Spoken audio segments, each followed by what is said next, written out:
Poštovani građani Niša, u skladu sa odlukom o proglašenju vanrednog stanja na teritoriji Republike Srbije, Gradski štab za vanredne situacije grada Niša na osnovu ocene i procene trenutne epidemiološke situacije u gradu Nišu, a na sednici održanoj 23. marta donosi naredbu.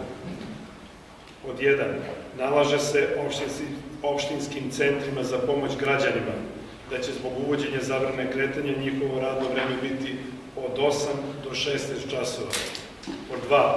Nalaže se javno-komunalnom preduzeću NAISIS Niš da se individualnim korisnicima ili objektima namenjenim za stanovanje ne isključuje voda za vreme trajanja vanrednog stanja, a svima onima kojima je isključena da ih privremeno uključe do okončanja vanrednog stanja, kao i da redovno šalju cisterne sa pijećom vodom tamo gde je to neophodno.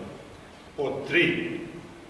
Nalaže se javno-komunalnom preduzeću Toplana Niš da obezbedi redovno grejanje ukoliko vremenski uslovi to zahtevaju zbog najavljenih niskih temperatura u predstojećim danima. Pod 4. Apel građanima Niša od strane Instituta za javno zdravlje Niš, epidemiologa, infektologa kao i Gradskog štaba za vanredne situacije da se pridržavaju svih mera i uputstava kako bi se smanjio epidemiološki rizik u ovom teškom trenutku. 5. Obaveštavaju se građani Niša da se za pomoć bilo koje vrste obrate opštinskim centrima za pomoć građanima, jer su sve gradske opštine pretvorene u opštinske štabove. Pod 6. Izveštaj o broju obolelih. 17 pacijenata je trenutno hospitalizovano u kliničkom centru ili na infektivnoj klinici kliničkog centra Niš, a kod kojih je potvrđeno prisustvo koronavirusa.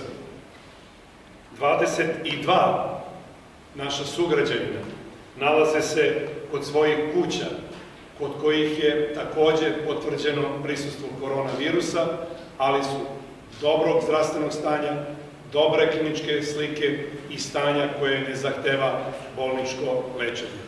Izvolite, pitanje. Da li se nešto konkretnije zna o gradskom prevozu? U ovom trenutku to je veliki problem za ljude koji još uvek moraju da rade. Kako bi se čini sa Privrednom komorom, nije to baš jedno tako glatko i sa tim komercijalnim ugovorima o zakupu autobusa. Svi veći privredni subjekti se organizuju i zajedno sa štabom za vanredne situacije i sa Privrednom komorom. Veliki broj privrednih subjekata je već organizovan kada je u pitanju prevoz. Ono što još želim da vam kažem, da radimo sa najznačajnijim sistemima grada Niša, pred svega zdravstvenim institucijama, da zajedno sa njima upodobimo jedan novi način i režim privremeno, rekao bih, organizovanog saobraćaja za ljude koji su zaposleni u tim značajnim sistemima, a posebno zdravstvenim institucijama. Koji će eventualno civilni objekti biti preuređeni za prijem pacijenata, s obzirom na to da se pominje Niš, Beograd i Novi Sad?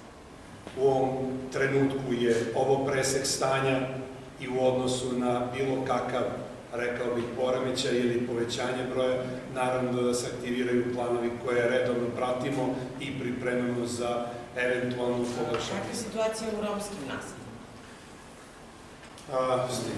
U potpunosti, bez razlike i jednako prema svim građanima, po stepenu ugroženosti i potreba Centar za socijalni rad, Crveni krst, Studentski centar reaguju na iznalaženju rešenja, dostave hrane, takođe i dostave jednokratnih novčanih pomoći, svega onoga što jeste prioritet socijalno najugroženijim sugrađanima.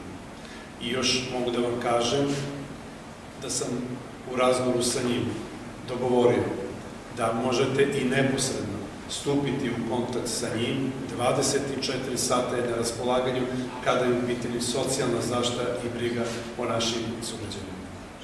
U smislu dobijanja informacija koje su vam neophodne i značajne. Ako više nema pitanja, ja vam se zahvaljujem konferenciji za štampu